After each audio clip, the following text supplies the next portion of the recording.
श्री स्वामी समर्थ. नमस्कार मंडळी.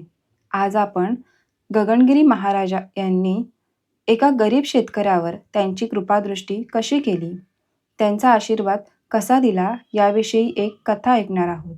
त्यामुळे कथा शेवटपर्यंत नक्की ऐका आणि गगनगिरी महाराज की जय असे कमेंटमध्ये लिहायला विसरू नका. चला तर मग आता आपण कथेला सुरुवात करूया. सह्याद्रीच्या कुशीत वसलेल्या खोपोली परिसरात गगनगिरी महाराजांचा आश्रम होता. दूरवरून लोक त्यांच्या दर्शनासाठी येत असत. महाराज नेहमी सांगायचे, श्रद्धा ठेवा, संयम ठेवा आणि ईश्वरावर विश्वास ठेवा. खोपोली जवळच्या एका छोट्याशा गावात गणू नावाचा एक गरीब शेतकरी राहत होता. त्याचे जीवन खूप कष्टाचे होते. त्या वर्षी पाऊस उशिरा आला होता. शेत पूर्णपणे कोरडे पडले होते. जनावरांसाठी चारा नव्हता आणि घरात धान्यही संपत आले होते. गणू आणि त्याचे कुटुंब रोज देवाकडे मदतीची प्रार्थना करत होते. एके दिवशी गावातील एका वृद्धाने गणूला सांगितले, बाळा, गगनगिरी महाराजांच्या दर्शनाला जा.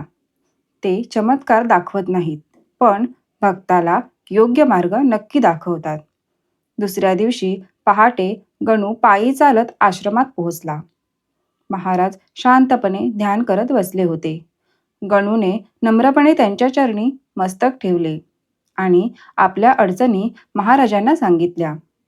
महाराजांनी त्याच्याकडे प्रेमाने पाहिले आणि फक्त एवढेच म्हणाले, घरी जा, मेहनत सोडू नकोस, देवावर विश्वास ठेव, योग्य वेळी कृपा नक्की होईल. गणूला वाटले की महाराजांनी काही चमत्कार करावा, पण तसे काहीही झाले नाही.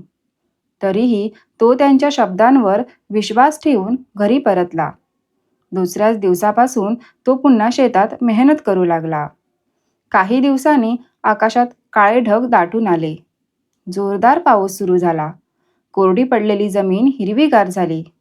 शेतातील पिके अगदी जोमाने वाढू लागली. काही महिन्यात भरघोस पीक आले. गणूचे सर्व कर्ज फेडले गेले आणि त्याच्या घरात पुन्हा आनंद परतला. पीक काढल्यानंतर गणू पुन्हा आश्रमात गेला.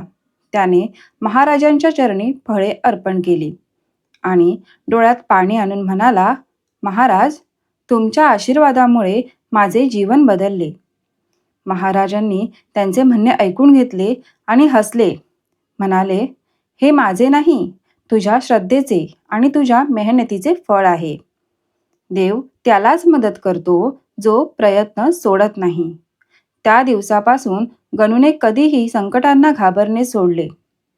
गावातील लोकांनाही त्याने श्रद्धा, संयम आणि प्रामाणिक परिश्रम यांचा संदेश दिला.